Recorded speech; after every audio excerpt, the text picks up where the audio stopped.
बेरिया के बेरी तो के बरजिले कौन बाबा झांझर मड़वा जानी छाय।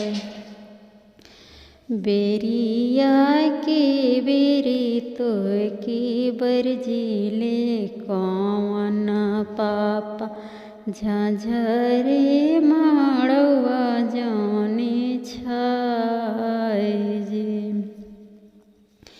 झांझरे मड़वा सूरज जोत लगी हो गोरी बदन कुमिलाय जी।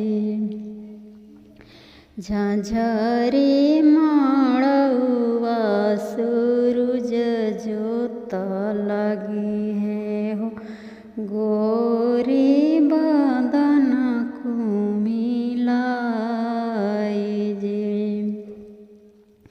कही तू तई बेटी तमुआ तनैती हो कई कहत तलैती ओहार जी। कही तू तई बेटी तमुआ तनैती हो कही तू तलैती ओहार जी। काहे की बाबा तमुआ तनैबो काहे की लैबो ओहार जी। काहे की बाबा तमुआ तनैबो काहे की लैबो ओहार जी।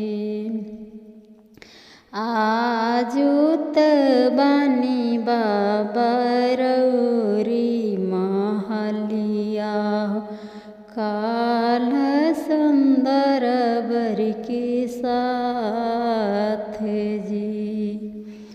आजू त बानी बाबा रौरी महलिया काल सुंदर बर के साथ जी।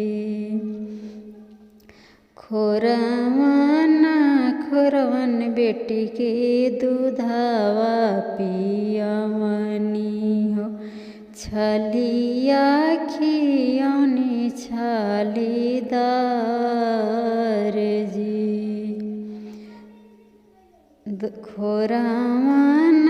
खोरवन बेटी के दूधवा पियवनी हो दहिया खियौनी छालीदार जी। दूधवा किने की बेटी देबहु न पैली हो चली भैली साजन की द्वार जी। दूधवा किने की बेटी देबहु ना पवली हो चली भैली साजन की द्वार जी। बैठेले सुंदर बर लाली गलैचा लालही जाजी मोहार जी। बैठेले सुंदर बर लाली गलैचा लालही जाजी मोडसाई जी। बैठेले कौन बाबा कुश के चटैया देली कुंवारी कन्यादान जी। बैठेले आपन पापा कुश के चटैया देली कुंवारी कन्या दान